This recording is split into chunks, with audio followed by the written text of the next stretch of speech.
Good evening, ladies and gentlemen. It's an honor for me to be here today, but especially after listening of these great presentations, I can only promise I will talk shortly, and I'm not sure if I choose English or Polish. English will be better for our guests. I must admit it was a challenge to choose the proper way of interpretation. So I decided to prepare 3 questions to our speakers, 3 questions with a little introduction for each of these questions. In particular, I would try to address 3 common issues which are related and which I find when I want to find something as common ground for these critical approaches. I consider these 3 issues, these 3 common issues, most significant in these abstracts. And the first of all,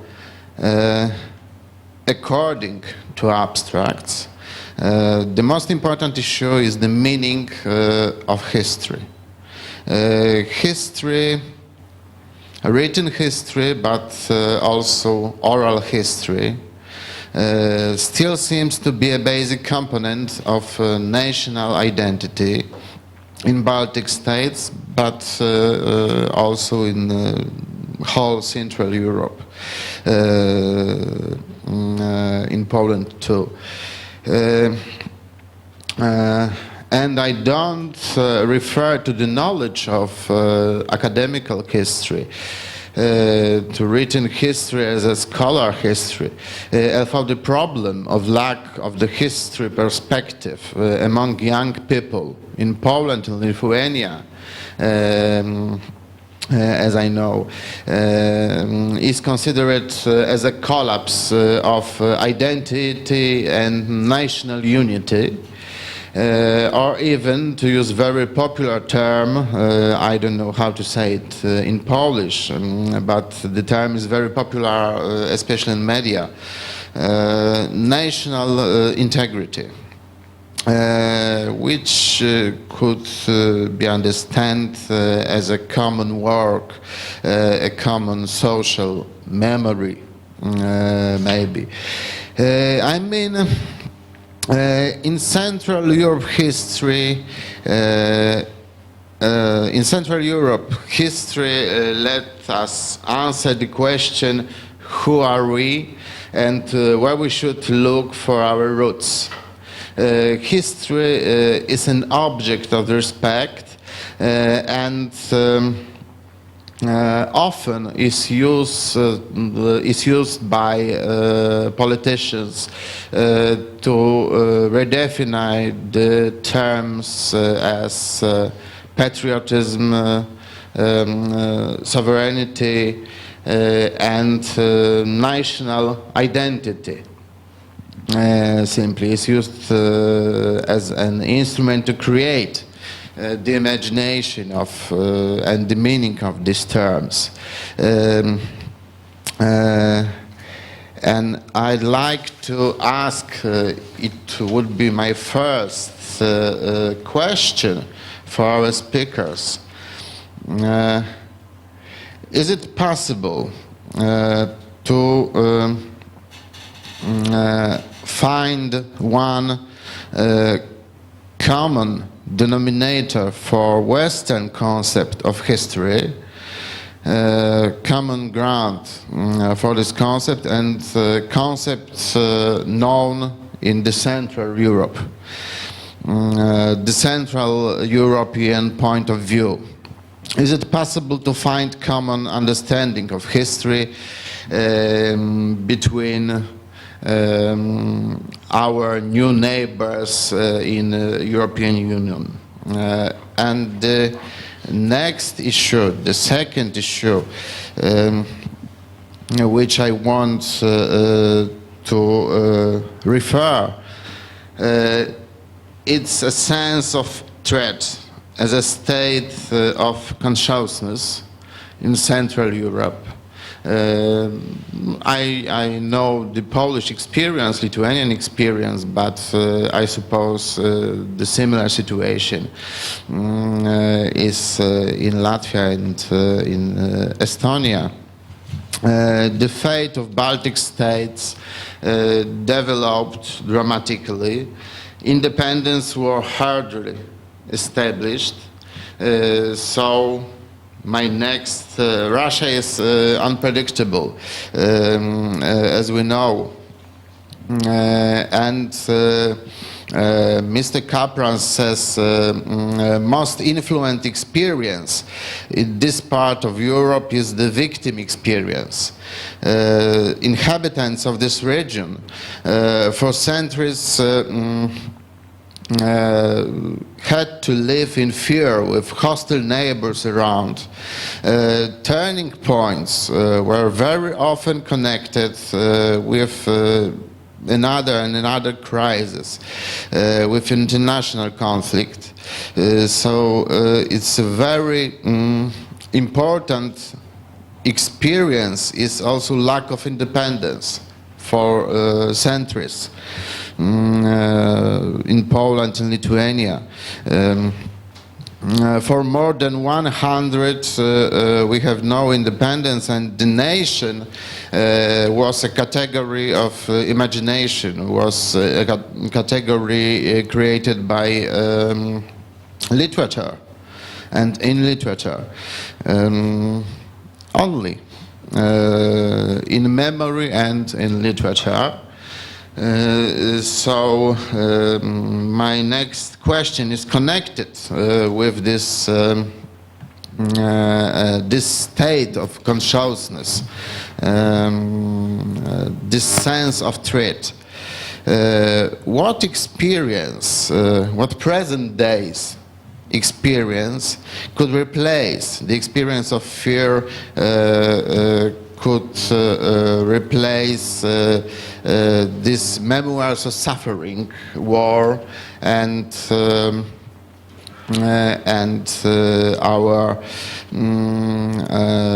our past understanding as long-term participation in conflicts. And finally, the last thing, last question, which I want to ask is strictly connected with previously mentioned problems. The past reminded in Central European social collective memory, commemorating of suffering, is a very effective background of mythical thinking. Heiko Babu said in his presentation, this debate is not over, and the Eastern Europeans are still often seen as subaltern to the Western Europeans who should be educated to become the real Europeans. And from mythical point of view in Central Europe, Poles, Lithuanians, Estonians, Latvians, nations are younger as member of Christian family of nations, but at the same time is elder as existed deeper in traditional and oral culture.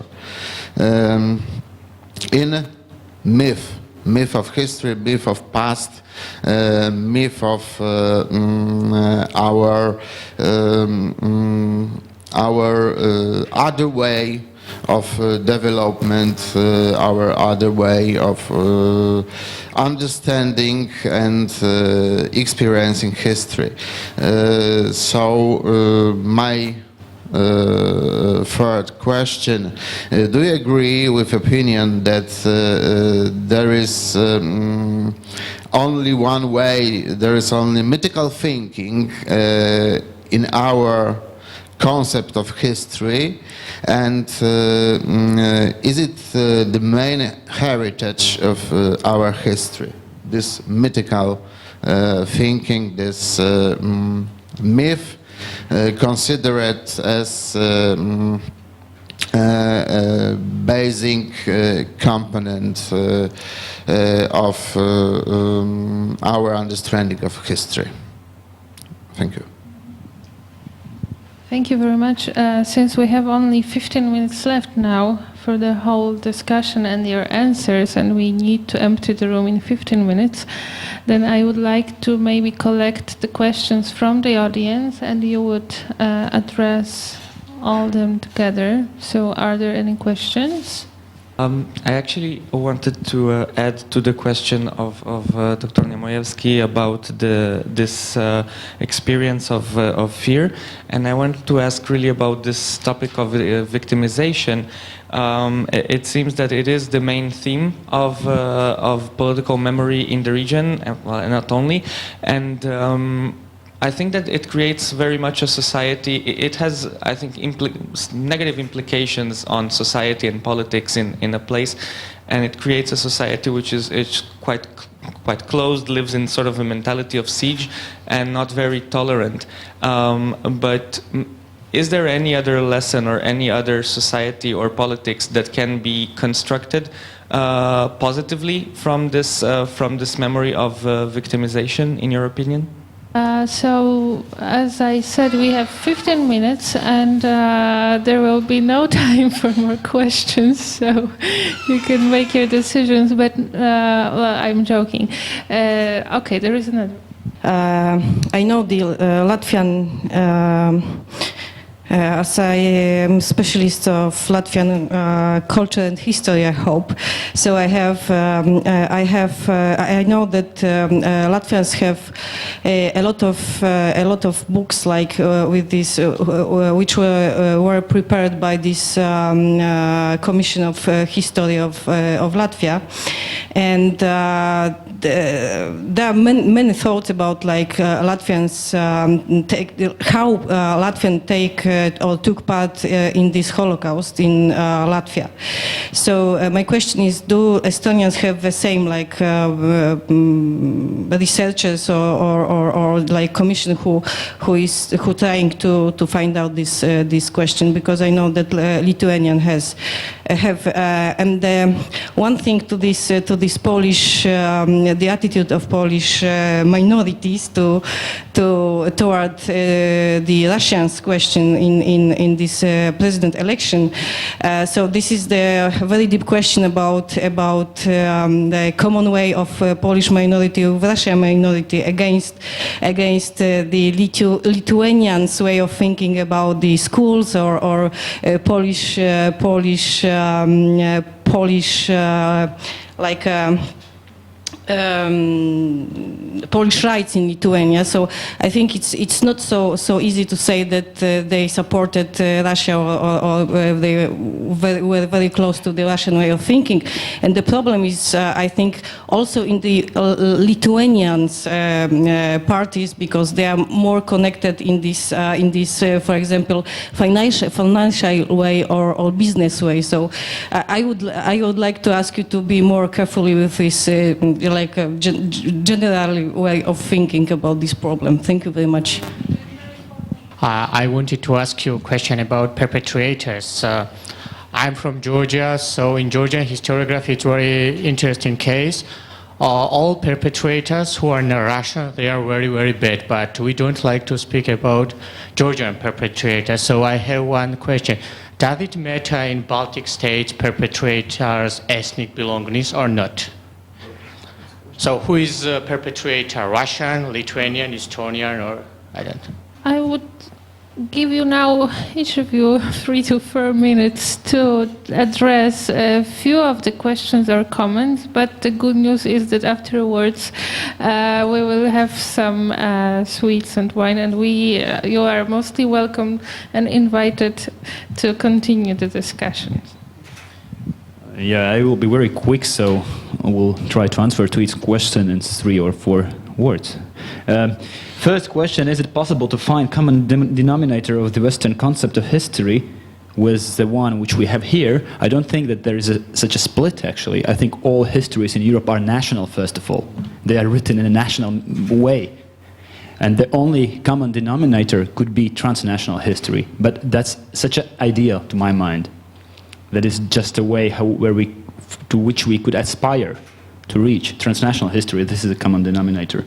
What experience could replace, and I think someone else touched upon this, what experience could replace the victim experience? I think that was your point also to some extent.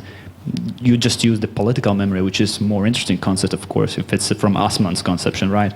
I would say success story. That's the direct and shortcut answer. Success story, if you can replace it with a success story. But then again, what kind of success story? National or regional? Regional would mean EU, practically. So can we speak about the EU in terms of nowadays problems as a success story? And that's a Legavy's conception, actually, where he offers, this kind of he has the 7 circles of European memory, and the 7th is this European story of development, I don't think that European story is such a successful story, actually, at all. So we could ask whether there is an option. We could imagine that we need a success story, but whether there is. Yeah, and I think it's definitely, it's not, it's not Eastern European problem, this victimhood nationalism. Look at Japan, for example, what's happening in Japan. Look at even in Germany, how the World War II narrative has changed over the past 20 years, actually. So, and finally, about perpetrators, I was joking, Russians, always Russians. Perpetrators are always Russians, But yes, it is a problem, and that's a problem where I agree. This is the shortcomings of this victimhood nationalism. I don't see victimhood nationalism as necessarily a negative phenomenon, because sometimes it really gives integrity, or it gives social mobility in some hardship situations. Like, for example, when there was economic crisis, it was usually referred to Siberia. Don't worry, we have lived through even worse, times. So, I mean, sometimes it can work. But perpetrators, that's the case when victimhood nationalism usually will try to mask that also so-called, for example, in Latvia, that Latvians were also taking part in deportations. But it's too problematic issue, because always as aggressor, as perpetrator in terms of Soviet repressions, Russians are seen as a perpetrator. Also the Soviets, and the Soviets usually, as we know, is a synonym.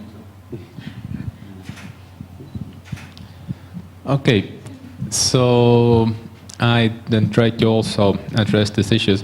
I here would like to agree with Martin that I also do not see this kind of strong division between the Western and then uncivilized Eastern European histories. The only difference what I see is that after the collapse of Soviet regime, many countries had to start to redefine their histories, and therefore they deal with these issues more actively than so-called stable West, which actually has created its own myth already several decades ago, and therefore they very often, and here I see very strong methodological bias also among Western scholars who analyze the Eastern Europe as some kind of uncivilized and nationalist area.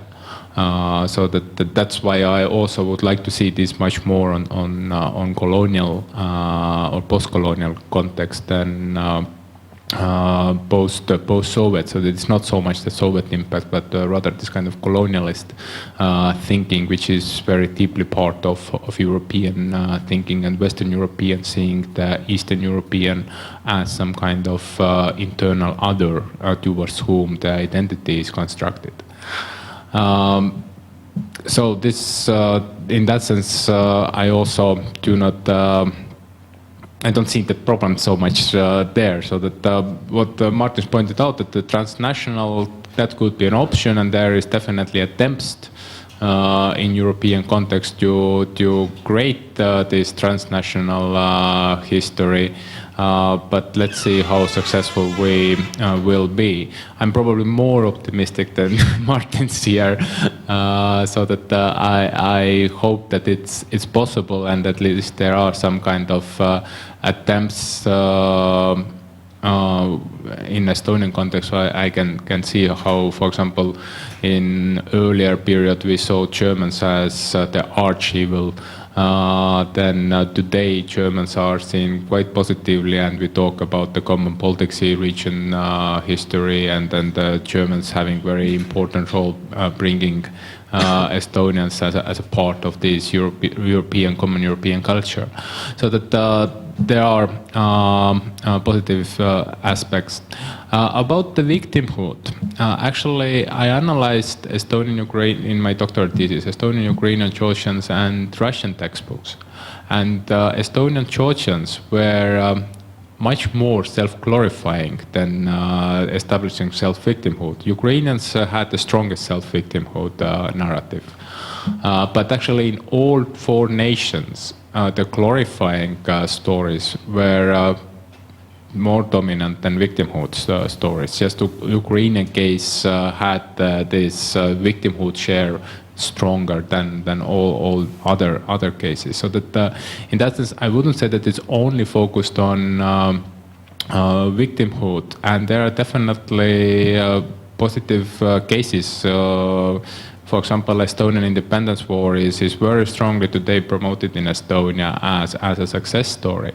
Yes, of course, the Soviet crimes and suffering there are also important, but parallel to that, there is a very strong narrative about the Forest Brothers, the resistance movement in Estonia. So that in that sense, there are both parts of the narrative, and then this is also not very specific only for the Baltic states or Poland, but in every, this is this kind of certain templates in the narrative where we have this glorifying stories, victimizing stories, and then so on, and I would put this a little bit different or separate with this fear experience, because I think this exists definitely in the society. I remember when this Ukrainian event started, then people in Estonia started to ask the question, should we now start to pack our suitcases? So that immediately this fear or threat that either we should pack the suitcases to escape from Estonia, or we should pack the suitcases to go back to Siberia. So that it was very interesting that this in this kind of everyday conversation these topics came up, and I don't consider this is so much related to the victimhood, but this is more this kind of fear which is definitely there in these narratives. I had one more idea, but now I already forgot it, what I wanted to say. Probably it comes later into my mind. Yeah, thank you very much for your comments, and in particular for the question and the way how you put them. I would like to follow up also with the victimhood issue and claim that the problem with the victimhood is the assumed passive dimension of it. Yeah? That it assumes that the social body was passive at the time being, but also that the way how they are now dealing with it is also kind of a passive notion. But of course, as we see, especially in the 90s in all three Baltic countries, like this is an actively made political choice to strengthen victimhood and to open all these museums and to build a new national narrative based on this. And of course, this also means that there is a change possible. And I mean, knowing like Polish, German, Jewish, like this kind of triangle, of course, it's very visible that, for instance, Poland addressing its own, the fact that Poles were not just victims in World War II, and in Polish-Jewish relations there were some moments when also Poles started killing Jews. The sheer fact that in Poland you have this discussion, or you had it, totally changes the picture in Poland. And today in Lithuania it's impossible to address these issues because of a Lithuanian active decision not to address actively Lithuanian involvement also into the Holocaust. And so here active decisions are like to be made, and this is one thing.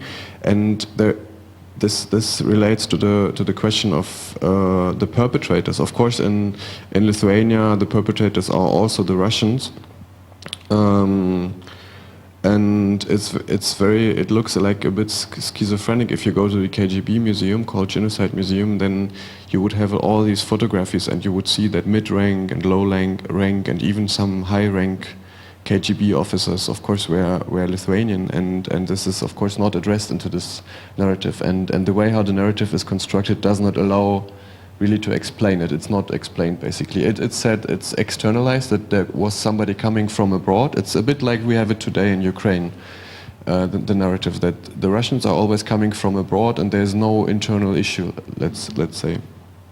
And a second issue I wanted to say is that it's not just similar that all these histories in Eastern and Central and Western Europe are national or based on nationhood, but also there is an ethnic bias. Of course, less visible in some Western societies, but at the very core, I mean, you see this in Germany very strongly still today. That even you have some attempts to create a multicultural narrative of German society being full of migrants. Then at the core, the country and the narratives are based on German ethnicity, and that's of course something we see very strongly in the Baltics. That all these narratives are not just national narratives, but they are based on an exclusive notion of ethnicity, and this is of course a problem. And I think here the lines how to, like, maybe not to overcome this, but to create it differently, of course, is to switch it somewhat more to a civic narrative and include different ethnicities. I mean, and this is something what is already. There are some attempts to do so, but I think that there is like a long way to go here. And third and maybe last comment, the problem is not just with Russia that there is uncertainty coming from Russia, but if we look like into the history of the European Union and like this very short experience of national sovereignty after '91, that of course this is, on the one hand we have all these national narratives referring to pre-1939 societies, and at the same time we have this process of de facto some kind of European unification which is linked to the de facto and de jure diminishing of national sovereignty at the same time.